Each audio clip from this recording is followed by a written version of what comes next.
Now let's begin the last section in the auditor's report, that is report on legal and regulatory requirements. You know, we have report on legal and regulatory requirements. We have totally 3 reporting requirements. We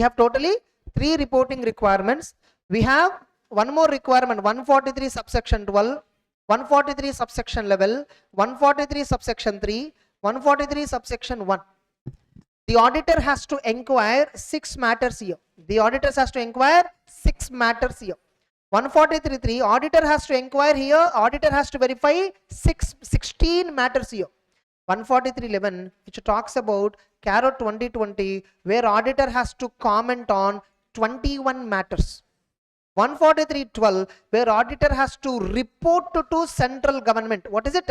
Report to central government. Technically, it is not a reporting requirement in audit report. It's actually reporting to central government. But since 143 continuousness that I am covering here, that is not a reporting requirement technically speaking.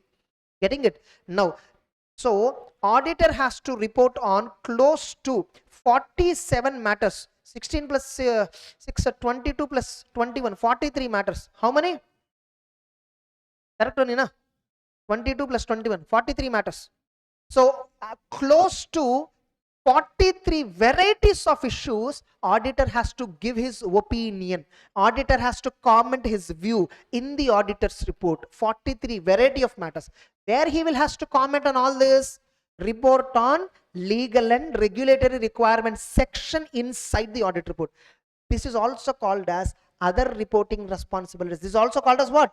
Other reporting responsibilities. Reporting responsibilities under standards, reporting responsibilities under law and regulation. 2 parts were there. I am talking about reporting on other legal and regulatory requirements, which is enough.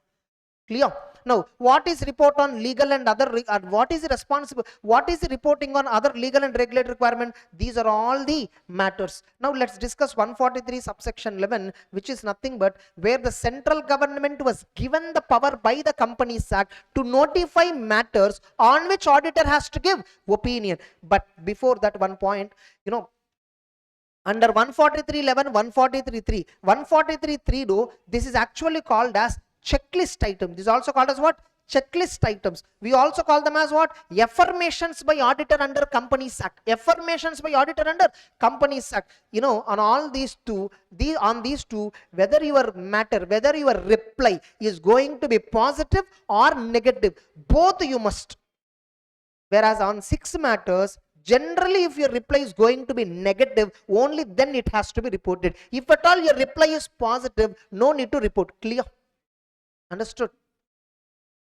So 143 subsection 11, CARO. So in CARO we have totally 21 clauses. Each clause is dealing with various aspects of the financial statements or non-financial statements, non-financial information. Now, what auditor has to specifically talk about in CARO?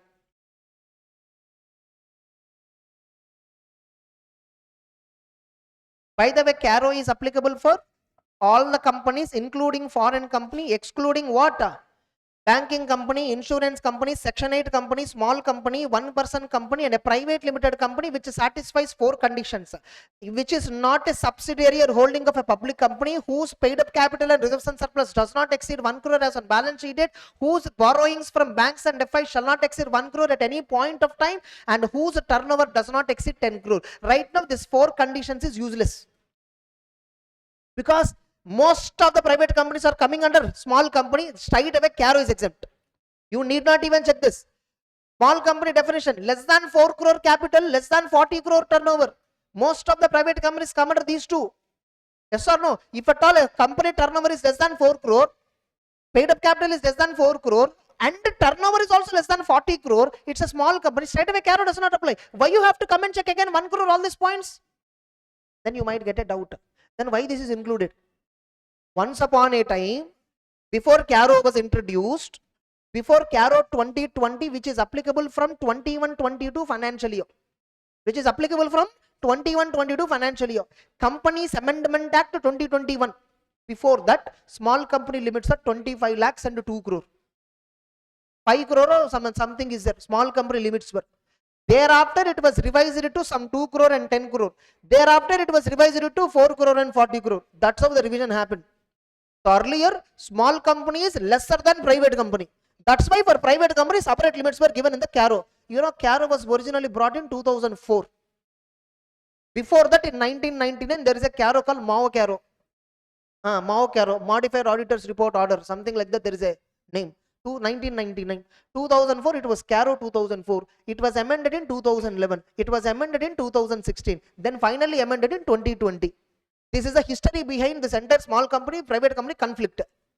You're getting the point. So right now, all the private companies comes within the definition of most of the private companies, small. If a private company satisfies definition of small company, no need to check private company limits. Limits checking is useless now. Are you getting it? But in exam, write an alternative answer. In exam, write, if a senior citizen tests the paper on private company point, a son who does not update his knowledge about small company, yes or no? So you will be losing marks.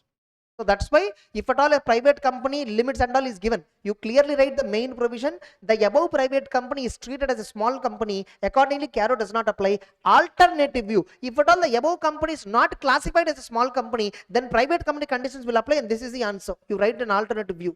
99% first view was only will be there in the suggested answer. 99%, I'm sure. Getting it? But I'm telling no suggested answer. If the person who designed question paper, he should only give suggested answer also. Give a valuation, and that guy is a super senior citizen who cannot update his knowledge, and if that fellow test, he will test only these 4 conditions. Next, now what are the points to be reported in CARO? Fixed assets. What auditor has to report on fixed assets? There are 5 aspects on which auditor has to report on fixed assets. About 1, fixed asset register. See, in financial statements, in the opinion audit report, I am knowing whether balance sheet P&L is true and fair or not. But I don't know, is the company taking care of the assets? Is the company maintaining asset register? Is the company, like, what are all some issues are there? I want to know about those issues also. That's why CARO report is given. Is the company maintaining asset register which contains a quantity and situation details? Is the company maintaining asset register? They're asking. The law, if the company is maintaining register, you say that they are maintaining. Second, is the company verifying the physical verification of fixed assets at reasonable interval? You check, you ask management, they are verifying once in 3 years. Considering the size of the company, if you think once in 3 years is adequate, say that the company is reasonably verifying physically the fixed assets. If at all any differences were noticed on the verification, whether the same were dealt in the books of accounts. If at all, when physical verification is conducted, no, by management, if they identify excess or shortage, they will record it in books. They will rectify that in the books of accounts. You check whether they rectified or not. Who did this verification, by the way? Auditor, management. Whether are they doing it or not, you have to check. Tata Motors is doing physical verification over a period of 3 years. Entire assets are verified over a period of 3 years. Tata Motors auditor said, looking at the size of the company and nature of operations and control systems implemented, once in 3 years is adequate. Getting it? Then, immovable property. What is the reporting requirement here? Dear auditor, you saw immovable property in the balance sheet. I know they're true and fair. I'm not asking that. What about the title documents? Whether are they in the name of the company or somebody else's name? If so, if at all they're on somebody else, what property, which building or which land is in the name of somebody? What is the carrying value? In whose name it is held? Why it is held? Why it is not in the name of the company? You need to ask, you need to report. Revaluation, another point which in fixed assets auditor has to verify is whether the company went for revaluation. Okay, that is part and parcel of the business. Revaluation will be done. If so, who did this valuation? Is it by a registered valuer? Is it by a registered valuer? In the May 24 RTP or MTP, somewhere I have seen this question. The auditor CA has been appointed for revaluing plant and machinery. That's wrong. We are only permitted to value financial assets. We are only permitted to value financial assets. We don't have right to revalue plant and machinery property. We are not experts in plant and machinery, right? To do valuation of plant and machinery, to do valuation of property, we are prohibited to provide valuation services related to machineries, related to buildings. For that, the separate some segment is there. Some other people are there for them. You are only permitted to do valuation of financial assets like shares and securities. Registered valuer is there, na? Who is the registered valuer? CA, who is the registered valuer? Who, like, what he can do valuation? Only financial assets valuation he can do, not others. Clear? And now company did some PPE revaluation. What they're asking, auditor, you check who did that valuation. Is it a registered valuer? Check out. And specify the change. If the change is 10% or more in aggregate of net carrying value of PPE. If at all there is a change because of revaluation. If the change is more than 10%. 10% of what? There are so many classes of PPE, right? Furniture, equipment, plant and machinery, buildings, vehicles, like these classes are there, right? In each class, there is gross carrying value, net carrying value there, right? In the net carrying value, more than 10% if there is a change, upward or downward, it doesn't matter. 10% more than 10% there is a change, report it. Are you clear? Remember this, there is a parallel reporting requirement in schedule 3 as an additional regulatory information. This is a schedule 3 requirement also. Company should also disclose this as a regulatory information in the schedule 3. This is an additional. Even this also, it's a regulatory information. It's a regulatory requirement for the company to disclose it in schedule 3. So regarding this, you should report in CARO. You should also check whether schedule 3 contains these disclosures or not. Next is the disclosure of Benami. They're asking you whether any Benami proceedings were initiated against the company, pending against the company. They are not asking you to comment about status of the case and all. They are asking you whether the company disclosed it in financials or not. Why the company has to disclose this? Because there is a requirement in schedule 3 under additional regulatory information. Under schedule 3, there is a section called in within the schedule 3 in the notes, additional regulatory information. Under that, so many points company has to disclose. Working capital related issues, this title of immutable property issues, revaluation issues, Benami property issues, loans and advances related issues, willful defaulter related details. So many they have to disclose. That and all, anyhow you verify. Not only verifying that, you should also comment about them in CARO wherever there is a requirement like this. Clear? Fixed assets is over. And Tata Motors auditor, if you see, they have given everywhere positive opinion, unqualified. Everywhere they give a positive opinion. Clear? Inventory. With inventory, there are only two conditions. With inventory, there are only two conditions auditor has to verify. One, whether inventory is being physically verified by the management at reasonable interval. If at all any discrepancies of 10% or more in each aggregate of each class of inventory, we are only having three classes: raw material, work in progress, finished good. So within each inventory, upon physical verification, if they found a discrepancy 10% or more, how it is dealt in the books? How it is dealt in the books? You will have physical verification records will be there. You verify the records, you will find whether discrepancy was noted by the management or not, whether they were dealt in the books properly or not, you will find. And come back and report you. And you know, physical verification, reasonable interval means minimum once in a year. It must be once in a year. Why? Even under 501 you see, we should obtain sufficient appropriate evidence regarding existence and condition of inventory. Once in a year we must do. We must get evidence of every company which is dealing with inventory. We must get evidence. Existence and condition, how can we verify? By physically verifying. Indirectly, once in a year company must do physical verification of inventory. Yes or no? Fixed assets, okay, because there won't be movement. Inventory must be verified because there is a regular movement in the inventory. Clear? What happened, all of you? You're all clear, right? Then working capital loan. Just 1 minute.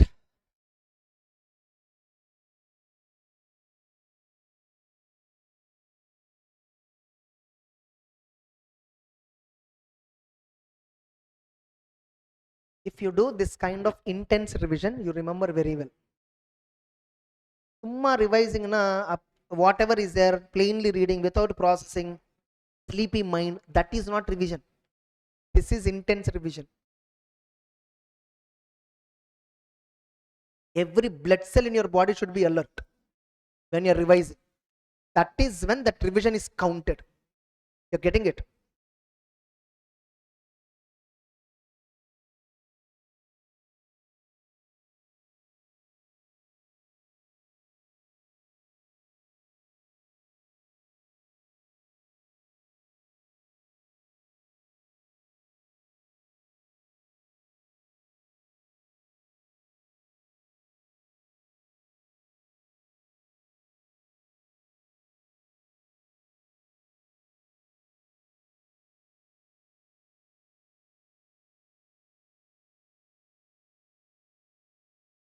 From this chapter, you will have a weightage of as per our material, I'm telling you, because we have totally 12 standards and CARO all this, will have a weightage of 20 marks. Even in the May also it is tested like that. MCQs plus this put together based on my knowledge of MCQs which students told me, and this it is close to 20 marks which is tested. We are about to finish that. Okay, get back. So inventory, first point, what auditor has to verify? Whether physical verification is being reasonably done by the management, whether physical verification is done at reasonable interval. If any discrepancy was noticed 10% or more in each class of inventory, how they were dealt in books. In fixed assets, no, they didn't tell discrepancy point with the percentage, they told material discrepancy. Here they specifically told 10% or more discrepancy, they just quantified it, that's it, not a big deal. Working capital, what auditor has to verify regarding working capital? Whether during the year at any point of time, is the company sanctioned with working capital? Is the company sanctioned with working capital limit in excess of 5 crore? Whether company withdrawn the down amount or not is not mattered. That is not that does not matter. How much is drawing power also does not matter. How much loan was sanctioned to you, that is what important. If the sanctioned limit is in excess of 5 crore, this subclause will apply. What? Okay, sanction limit is more than 5 crore. What should I do here? What auditor has to verify? Okay, since working capital loan or like cash credit overdraft funded exposure, we call it as what? Funded exposure is more than 5 crore. For banks, there is a guidelines. Stock audit has to be conducted. Quarterly reports and all has to be obtained from the borrower. For banks, there are guidelines when the funded exposure is more than 5 crore. Now here company is giving quarterly statements to the bank. Whether the quarterly statements submitted by the company to the bank are the matching with books of accounts. I know books of accounts you verified, financials are verified, that and all true and fair, but the reports are given to third parties. They are inflating and giving to third parties for getting a higher working capital loans. That should not be right. That is not a right practice. Please check auditor. Are they doing like this? The company that you are doing audit doing like this? Check out. In 2021 Tata Motors audit report, auditors have qualified with every bank, with every report which they filed quarterly, they inflated and filed. Later on from 21-22 onwards, because of this reporting requirement is there, companies are properly filing with bankers the statements. This is one of the reason why banks or companies are defaulting, because they are obtaining loan more than their capacity as per the bank, and they are unable to honor the commitments and they are defaulting. Understood? That's it. So they're asking whether quarterly returns are in agreement with the books of accounts. That's it. Next, third clause, loans and advances given. It's about loans and advances given by the company. Ninth clause is talking about loans and borrowings taken by the company. 10th clause is talking about funds raised by the company through IPO, FPO, all that. So funds raised by the company through loans, 9th clause, through IPO, FPO, 10th clause. Clear? Now this is loans given by the company. Okay, company gave loans, advance, guarantee, security, whatever. To whom it is given? How much aggregate amount is given? To subsidiary, joint venture, associate. How much of the loan you gave to subsidiary, associate, joint venture? What is the balance outstanding at balance sheet date? And how much amount you gave to other than subsidiaries, joint ventures, associate? What is the balance outstanding?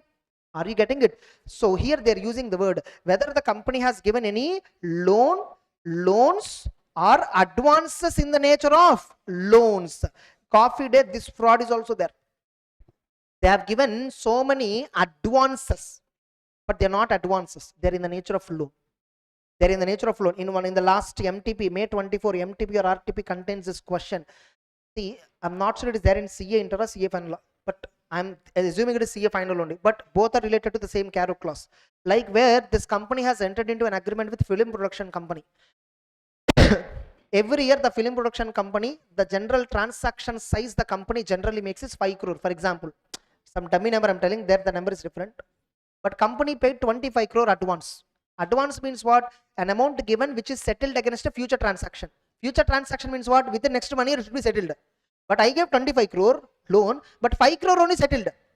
Advance I gave. I wrote it as advance to supplier, advance to customer. And advance to supplier, sorry, advance to customer. Getting the point? And 5 crore I will adjust it against at a future date. That is what I told. Getting it? Now Only 5 crore is adjusted. I gave 25 crore. It clearly indicates it's a loan. It's not an advance. But company is classifying it as an advance. This is an advance in the nature of loan. Is there any such loan? That also you have to verify.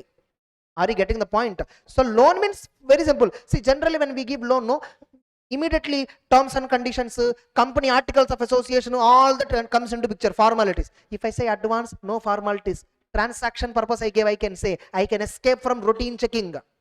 That's why companies manipulate in the name of advance they'll be giving. So is there any advance that is in the nature of loan? Check out. If so, how much is given to subsidiary, associate, joint venture? How much is given to other? What is outstanding with category 1? What is outstanding with category 2? What are the terms and conditions? Are they prejudicial to the company? Terms and conditions on which loans and advances are given, are they as per articles? If so, okay. If they're not as per articles, comment, they're prejudicial. Are they paying regularly? Check out. Third point, your company gave loans, terms are okay. Are they paying regularly? Check out whether they are paying interest, repayment, everything regularly. Suppose if there is a default, what is the default for more than 190 days? More than 90 days. What company is doing? What action company is taking to recover this? And suppose if the company gave any loans which are rescheduled, if the company rescheduled any loan, if the company gave any fresh loan to repay existing loan, or company gave extension of credit period. Getting it? If at all any of those incidents happened, what is the total amount of the loans and advances given which were renewed, which were extended, which were settled by fresh loans? That breakup also you should give. What is its percentage to the total loans and advance?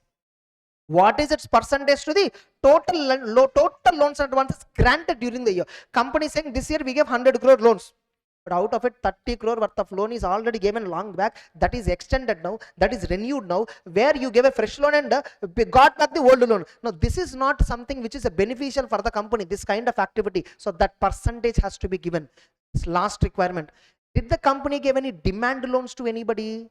Demand loans means what? Where we don't specify any terms which are repayable on demand. In banks it is called as money at call and short notice. In banks it is called as what? Money at call and short notice. When I call, they will have to pay me, or they will have to pay me with a short notice. This is called demand liabilities, we call it as. Are you getting it? So is the company, your company, did they give any loans like this, demand loans? If so, how much total like demand loans were there?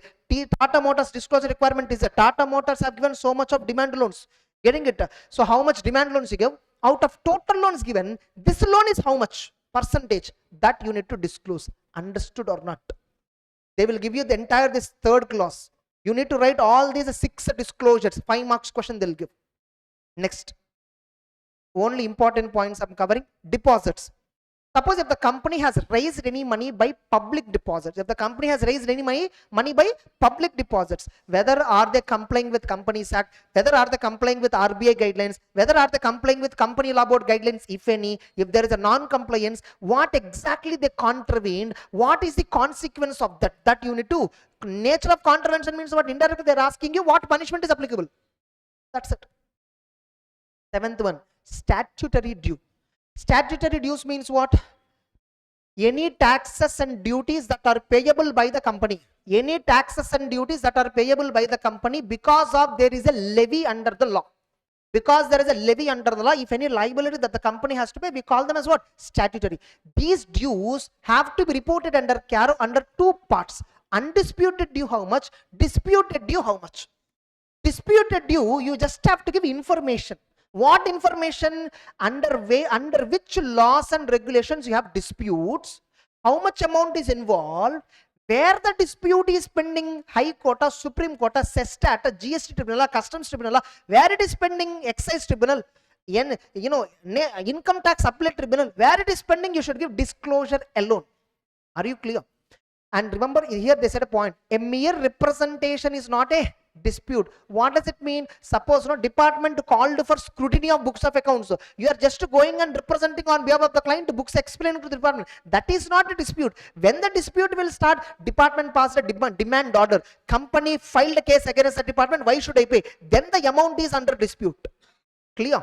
Now another undisputed due. What is the reporting requirement for undisputed? Undisputed dues are nothing but every month the company has to pay GST, TDS, all the trade provident fund. These are all every month voluntarily they have to pay, right? Are they paying regularly? The CARO is asking, are they regularly depositing these undisputed dues and all? Are they regularly depositing? They're asking. Suppose if not, regular means what? Within due date. Regular means what? Within due date. Is the company paying TDS, GST, provident fund, ESI, profession tax, municipal taxes within the due date? They're asking. If not, what is the delay? What is the arrears of outstanding which are outstanding as on the last day? 31st March also it's outstanding only. 31st March also it is outstanding. From when it is outstanding, check out. It was outstanding for more than 6 months. Report that amount. Report that amount. Are you clear? You have to report the amount outstanding as on balance sheet date, which was outstanding for more than 6 months. That long outstanding overdue liability, report it. Normally, if it is outstanding for more than 3 months only, as on balance sheet date, no need to report. Are you clear? No need. It is not that you should not report. If you want to report, you can report that also. Not an issue. But more than 6 months, it is compulsory for you to report. Clear, all of you? 8th one, discovery of undisclosed income. Recently it was tested, I think. I'm not sure exactly. Maybe MTP it was tested. For me, MTP1, RTP, sorry, MTP and question paper both are same. Getting it? MTP and question paper are both are same. If at all it is there in MTP, assume that it is there in question paper only. Because the process of developing MTP and question paper is same. Now, discovery of undisclosed income. What are they saying here? Is the company declared any income that was not disclosed by them in the earlier years? When the company declared in an assessment proceeding or scrutiny proceeding or survey proceeding which is conducted by department. So in that time the company agreed, yes, these are all undisclosed income. Okay, they filed the tax, they paid tax, everything is fine. Now when the previous year income is discovered, now it should be recorded in the books of account as a prior period item, right? Whether they recorded or not, you have to check. Whether it is recorded or not, you have to check. The auditor has to check. If so, whether previously unrecorded income is properly recorded or not, you have to check. You are able to understand the reporting requirement exactly? All of you? Remembering class number will not save you. Matter reporting requirement is what carries marks. Class number will have half mark only. We only remember that class number. Inside matter, we don't remember. Next, default in repayment of dues. This itself can be asked as a 4 marks question. Write about reporting requirement under CARO with respect to loans and borrowings, they will say. They will not give you clue that default in repayment of loan. Loans and borrowings, this only. Now what company has to report? Whether company has defaulted in repayment of loans and borrowings. If so, period and amount of default to be reported lender wise. Especially if the lender is bank or financial institution, you have to give default lender wise. Debenture holders lender wise breakup not required. 10 lakh lenders will be there. You need not. So what you need to break up? What is the nature of the borrowing? Overdraft. What is the name of the lender? ICICI Bank. Amount not paid 50 lakh. Whether principal, interest portion, delay in days 55 days. Even if the company repaid, still you have to report. You have to report defaults. That's it. You should not. It is not about whether it is still outstanding or that and all. You need not worry. Or have they defaulted? Yes. If so, report it. Because this information may be useful under section 43B.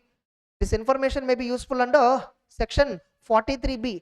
Certain bank loan interest and all will be allowed as deduction only if it is paid within the due date for filing IT return. Yes or no? This information will be relevant there. Next. Second. Is the company declared as a willful defaulter? Is the company declared as a willful defaulter by any lender? Check it out. If so, report that. You will find this information in civil reports and all. Now, whether the company borrowed any loan by stating so and so purpose, whether for the same purpose they utilized or not, check it out. Whether company borrowed any loan for so and so purpose, whether the same is utilized for the same purpose. If at all the loan is diverted, getting it, for what purpose ultimately it is used also should be reported. First of all, you shouldn't divert. If at all you divert, auditor has to tell that amount, that thing also. Is there any short-term loan raised by the company which is used for long-term purpose? That also has to be reported. Did the company take any loan to meet subsidiary company obligation, not your own obligation. You took loan, holding company took a loan for subsidiary company purposes. If so, details thereof and the amount of loan you taken and gave to subsidiaries, that information you have to give. Now another last reporting. Suppose company has taken a loan. Company has to give a security, right? For loan taking to a bank. Banker will not give a loan without security. What company gave security? Shares and securities held in subsidiary, associate, joint venture. The company has shares in associate, subsidiaries and joint venture. That company gave it as a security and got a loan. Is it there? Is that scenario there? If so, is the company defaulted? Is the company defaulted? What happens in case of these kinds of defaults? You will lose subsidiary company ownership. Banker will get that subsidiary company ownership. Correct? That's it. Next. End use of funds raised. Here IPO, FPO, private placement, they are all covered. Whether company has raised any money through IPO, FPO or private placement. If so, for what purpose they raised, for what purpose they utilized. So if at all company has not utilized for the purpose for which they have raised for, the auditor has to report the default, because they didn't utilize for the same purpose, or they have not utilized within the time limit they gave. Delay has to be reported. Suppose company utilized temporarily for some other purpose and they rectified it, still you have to report. Subsequent rectification also should be reported. Next, is the company made any preferential allotment, private placement like that during the year and funds raised? Yes. If so, see provisions of Companies Act section 42 complied, and further for what purpose it is used. Are they for the same purpose in which it is raised for? Check it out. Reporting of frauds. Whether any fraud by the company or on the company, this point I specifically said, by its officers or employees, please strike off. Whether any fraud by the company or on the company, that's it. Whether any fraud by the company or on the company has been noticed or reported. Has been noticed or reported. If so, nature and amount involved shall be indicated. Regarding this, you have an additional question in your ICI book, where it in our book additional questions, we have additional information at the end. How to report these kinds of frauds, we have a detailed question on that. Representation should be obtained, auditor inquiry has to do like that. That also you should read, because in exam that will be tested more. If at all they have to test on this clause. Clear? Did auditor filed any form under 143 subsection 12? They are asking next what? Did auditor filed any form under 143 subsection 12? What is 143 subsection 12 form? If auditor has identified any fraud for an amount involving 1 crore or more than 1 crore, the auditor shall report the matter to central government within 60 days. Initially will report to board of directors, 45 days time, get information, compile that and file a form to the central government, ADT 4. If at all any such incident is there, report that in the CARO also. Finally, every company, especially listed entities, they have to maintain whistleblower, where they have to design and implement whistleblower mechanism. What is it? Internal complaints mechanism. So internal employees of the company, top management, if at all they find any issues that are affecting badly the company, they have to complain through whistleblower policy. Now, this whistleblower complaints and all auditor should consider, right, to do his risk assessment effectively. Yes or no? Whistleblowers and all is a fraud risk factor. So auditor has to consider whistleblower complaints. CARO is asking, dear Mr. Auditor, have you considered that? Whether auditor has considered whistleblower complaints received during the year. That's it. Next, Nidhi company. Suppose, is the company that you are doing auditing is a Nidhi? First of all, identify. Nidhi is an NBFC, but it is exempted NBFC because Nidhi is directly governed by Ministry of Corporate Affairs, not RBI. The NBFC audit chapter that we are going to read about those NBFCs where RBI is directly monitoring. We are reading NBFC audit chapter where those NBFCs which are directly monitored by RBI. But Nidhi company is a company which is governed by Nidhi rules, company Nidhi rules. Suppose you are doing audit of a Nidhi company. They have to maintain certain liquidity criteria. 1:20, the liability shall not exceed. The Nidhi company minimum, net owned funds shall not exceed 5. The Nidhi, whether Nidhi has complied with net owned funds to deposit ratio. Like Nidhi companies, what they do is they take loans from their members and they give loans to the members. This is what they do. Now 20, like for every, like Nidhi company has to maintain minimum 5% liquidity. 5% liquidity is nothing but 1 by 20. Yeah, correct only. 1 by 20 is nothing but what? 5%. 100 by 5. 100 by 20 is equal to what? 5. 1 by 20 means what? 5%. So Nidhi company has to always maintain 5% own funds. So, and further, Nidhi company, they raise money from members, right? They raise money from members, right? That money entirely should not be given as a loan. 10% they should maintain it as an unencumbered deposit. Are you getting the point? Whatever money they borrowed, that should not be given as a loan to member. 10% they should maintain. This is something like CRR, SLR requirement in bank. This is a liquidity requirement for the Nidhi company. Understood or not? If any default is there, whether the Nidhi company has defaulted in payment of interest or deposits, if default is there, that should also be reported. Then related parties. Here in related party, the auditor has to check all the related party transactions, are they as per Companies Act provisions 177, 188? Check out. Second, you have to check whether disclosures as per accounting standard is made or not. 2 points were there. Next, non-cash transaction. Now internal audit also. Internal audit, what auditor has to check? This point in internal audit, anyhow we have a separate chapter internal audit, preferably I am discussing that. So there I will cover. Non-cash transaction, whether the company has entered into any non-cash transactions with the directors. If so, section 192 provision satisfied. Companies Act provisional they are asking. 16th one, NBFC. This point is applicable generally for all the companies. See, in NBFC audit, you might have seen this criteria called principal business criteria. What it says, if a particular entity, if at all their total assets consist of more than 50% of financial assets, if total assets consist of more than 50% by financial assets, if total assets consist of 50% or more by financial assets, what are financial assets? Loans and advances, shares and securities, investments, yes or no? These are all what called as financial assets. If financial assets percentage of total assets is more than 50, if income from financial assets is more than 50% of the total income, if both the conditions are satisfied, that must be registered as an NBFC under RBI guidelines. As per RBI Act 45 1 year. They are asking, is the company you're doing audit, does it require to register as an NBFC? Check out. No, like we would have verified this principal business criteria. Tata Motors said, no, the company is not liable for NBFC registration. Is the company conducted any NBFC activity or housing finance activity without a registration? Suppose if it is more than 50%. Without registration, they are doing it. You need to qualify here. Third clause. Is the company a core investment company? Whether the company you are doing audit, is it a core investment company? Suppose I am doing audit of Tata Sons Private Limited. Yes, Tata Sons is a core investment company because more than 90% of the assets of the Tata Sons are represented by investments. Therefore, it is a core investment company.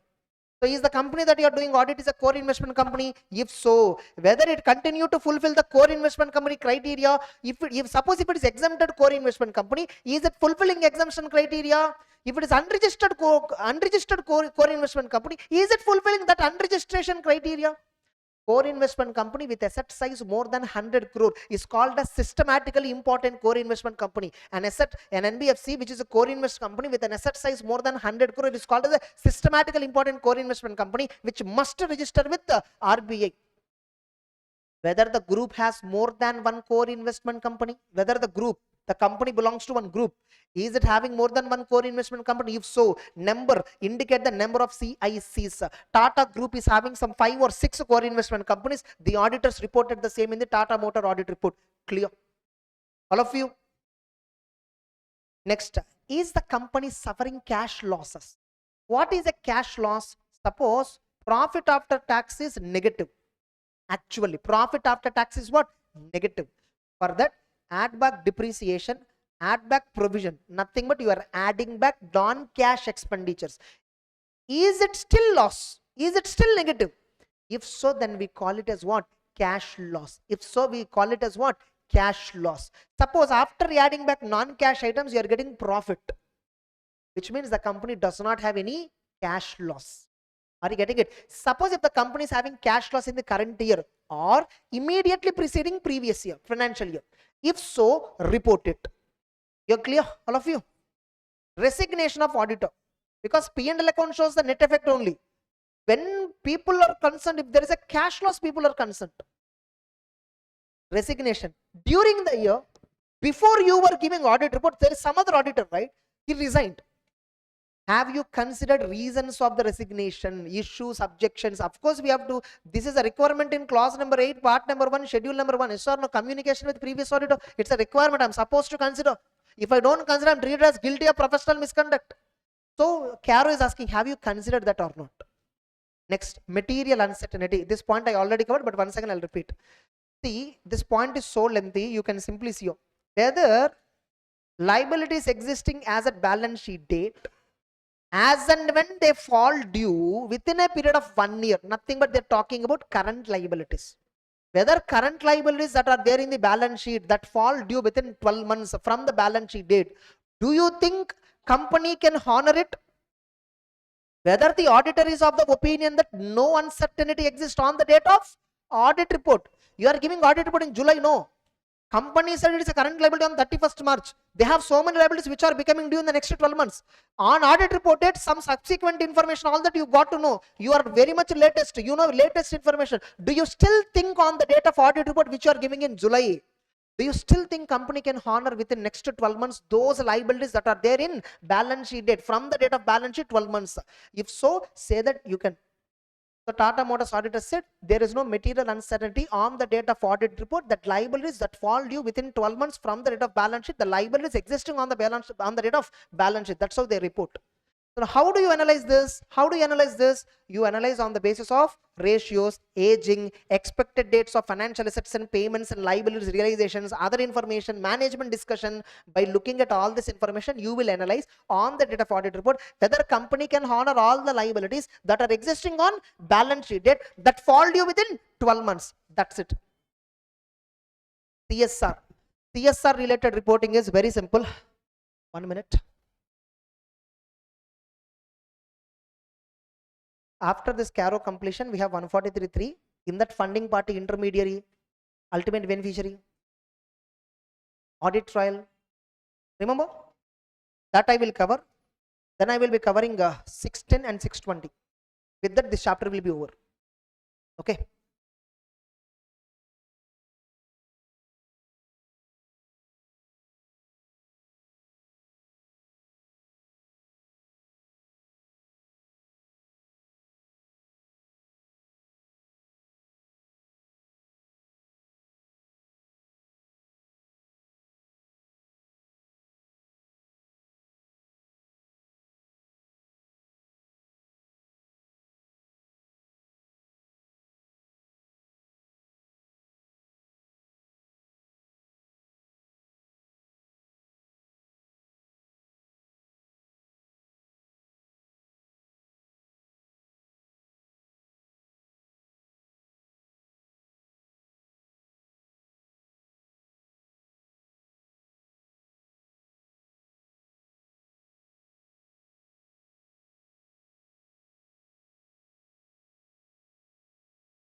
Yeah.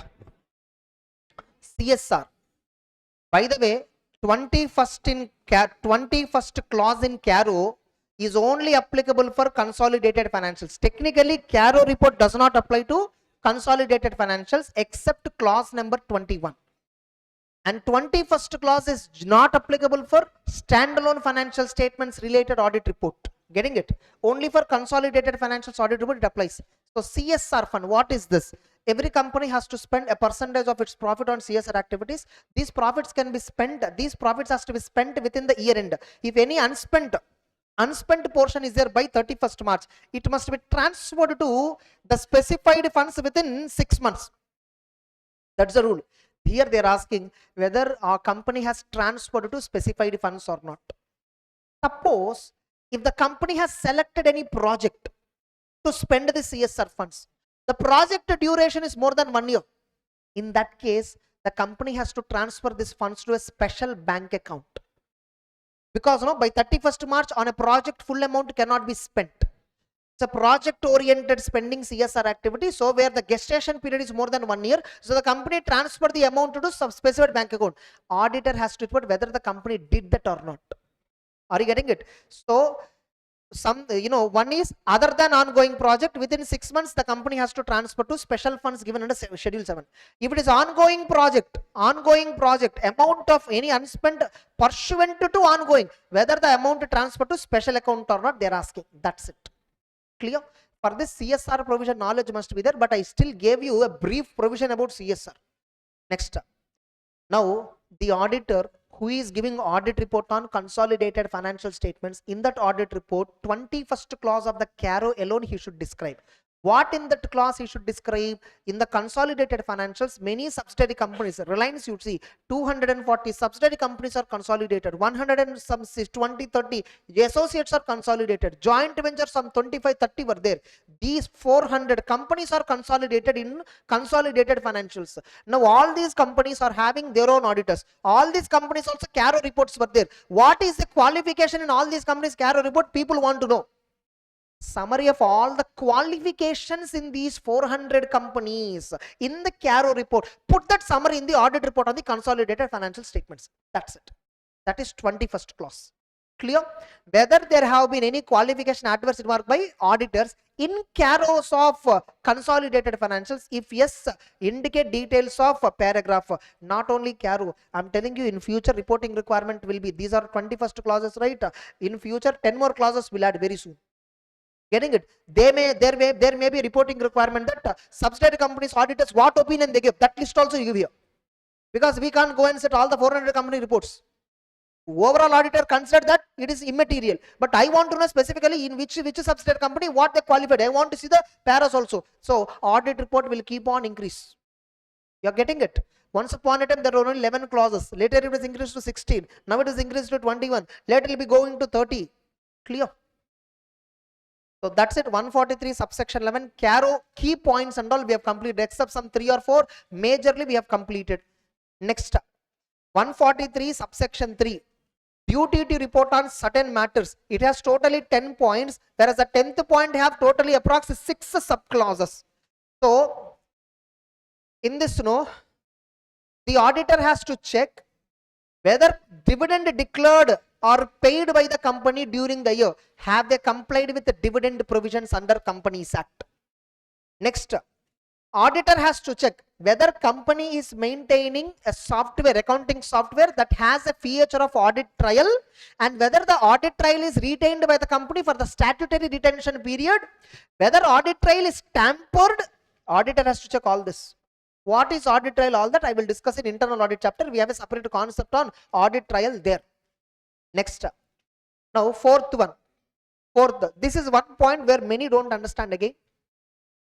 What is this fourth point says? Here auditor should get a representation. Here auditor should get a representation. Third one, auditor should check whether representation. Auditor should check whether representations given under the above two are materially misstated. First point 4 subclause 1 says auditor should get a representation for something. Okay, what is that? We'll discuss. Second point also says auditor should get representation for something. What we will see later. Third point, they're asking you, based on your procedures, you might also performed audit, right? Okay, you got representation, that's fine, but you might have verified, right? So many. Based on the verification, do you think the representation is wrong? Are you getting it? Coffee day auditors, they just got the representations without verifying. Are you getting it? That's why NFRA levied penalty in this clause also, on this clause non-compliance. Fine. So what is this clause says? Very simple. You know, generally the companies know, generally the companies, suppose there is my company, there is a company for which I'm acting as an auditor. This company has transferred some funds to an entity. What this company told to that entity is, please transfer that funds to another entity. Now the entity which my original client is a funding party, and there is a middleman, another entity which is called as intermediary. It may be a foreign entity also. And what the original company told the intermediary, you transfer this fund to another party identified by the funding party.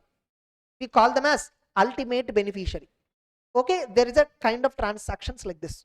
It can be there, nothing wrong. Companies, they want to acquire subsidiary companies strategically. They want to acquire some companies strategically. They can do like this, which is not prohibited. So through multiple subsidiaries, we can acquire another company.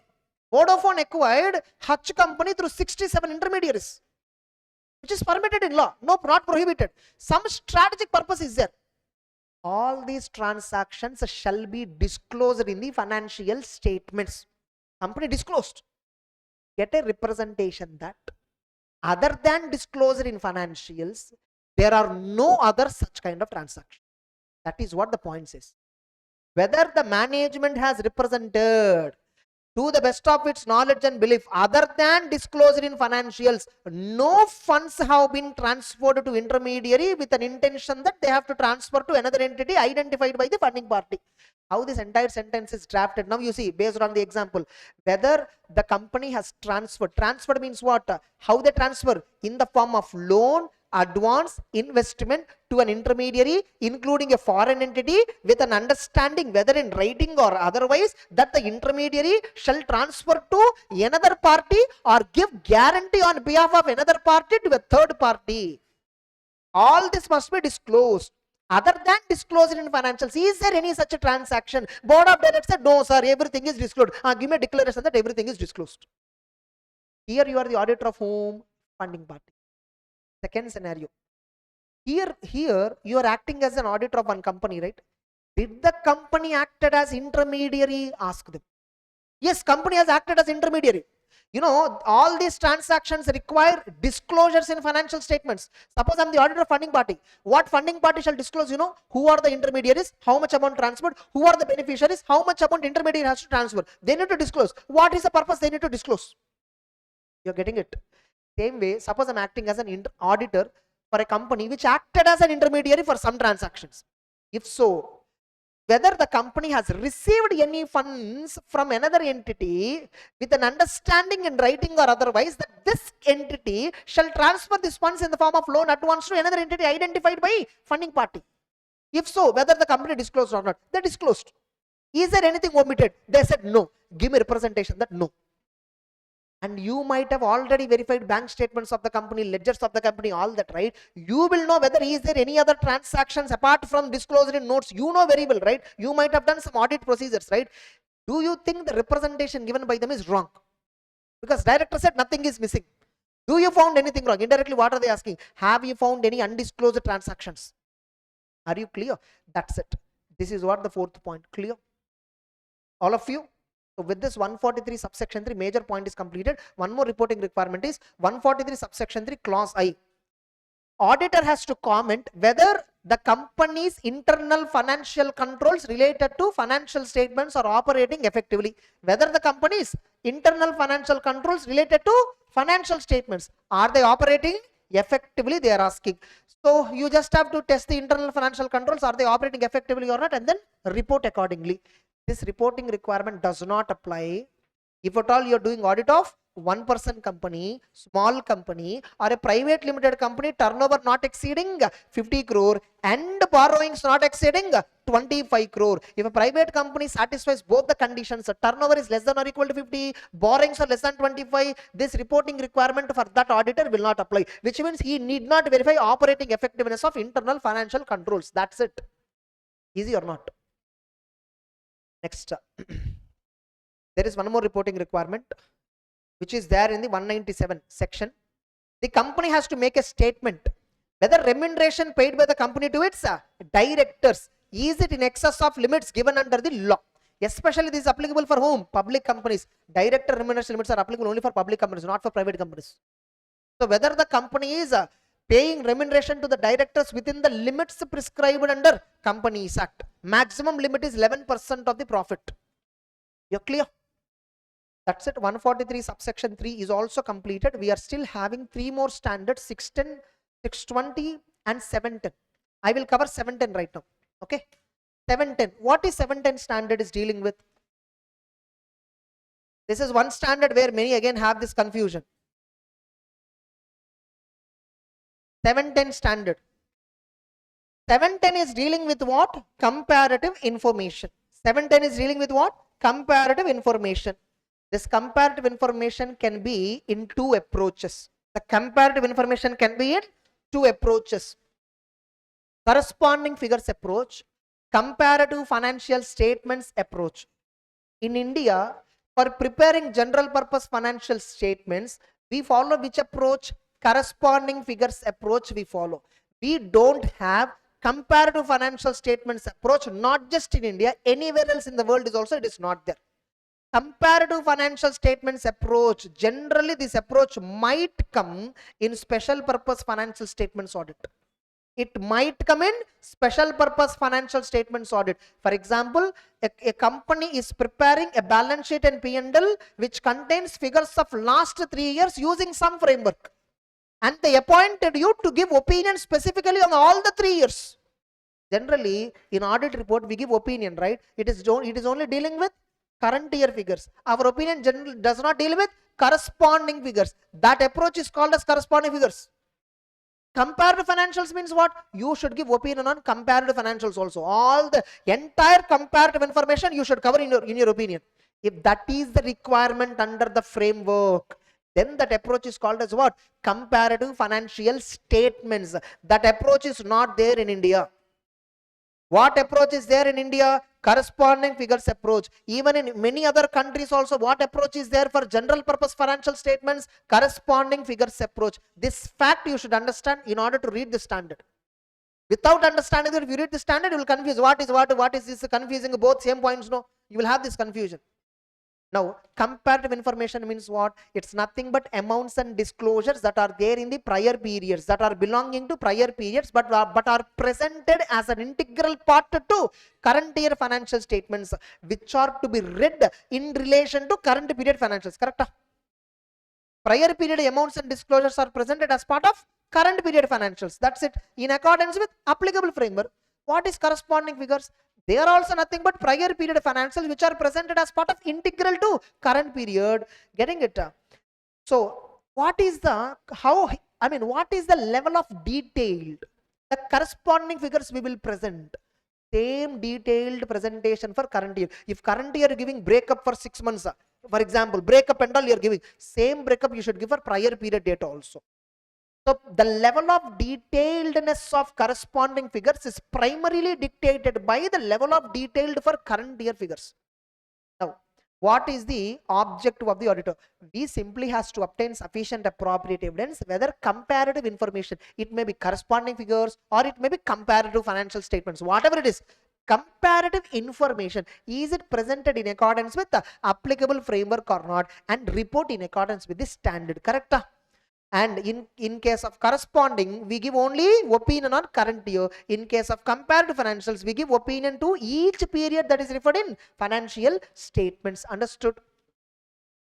Audit procedure. How we should do audit procedures for comparative information? Ensure that comparative information is tallying with last year financial statements. Comparative. If the accounting policies are applied consistently or not, you need to check. Whether changes have been adequately disclosed or not, you should check. This is the same requirement in 510 also. When you are doing audit of opening balances in case of initial audit engagement, you should check whether opening balances were correctly brought forwarded from previous year. For that, you need to verify whether the opening balance are matching with the previous year audited financial statements or not. 2. Whether accounting policies reflected in opening balances are they consistently applied and followed or not. 3. You need to see whether any changes to the accounting policies, if at all make, are they reflected or not. Same, no? In comparative information also you check the same, no, nothing else. The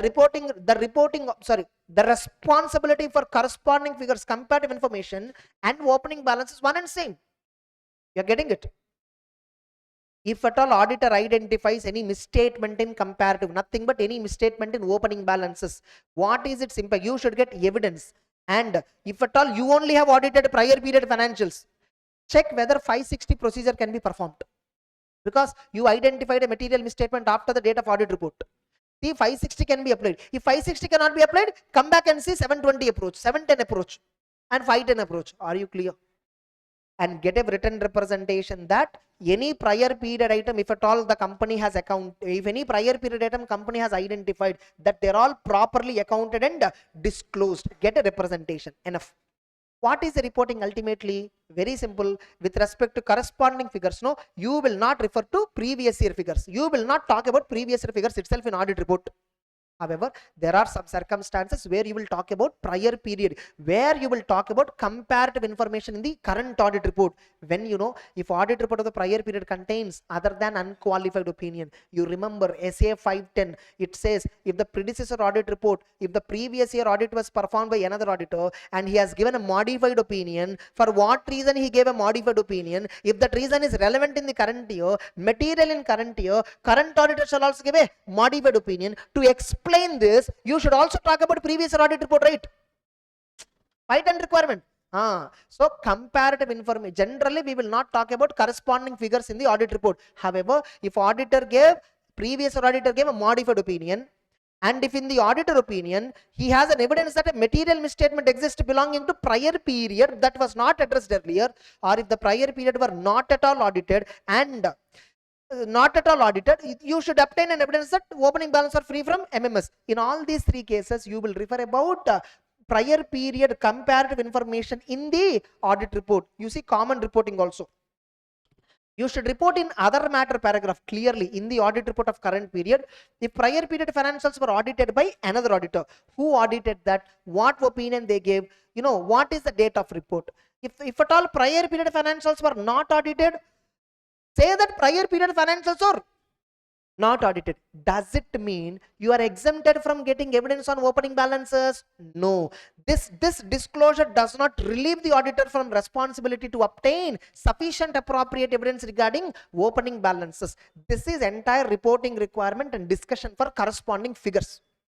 Comparative financial statements, ignore, not required from exam point of view. Because comparative financial statements contain some discussion. Suppose already previous year financials were audited by some other auditor. This year company again prepared financials using two amount columns, where on the two I have to give opinion. In the second column, nothing but previous year figures, I found a misstatement. Earlier previous auditor said everything is true and fair, whereas I found a misstatement in the previous year column now, and I have to give opinion on the previous year column. What should I do? First I should resolve the conflict. That conflict first present in other matter paragraph, preferably if possible, resolve it with previous auditor. If at all resolving is not possible, explain that conflict in other matter. Previous auditor gave unqualified opinion, he did not find, I found this material misstatement. Are you clear?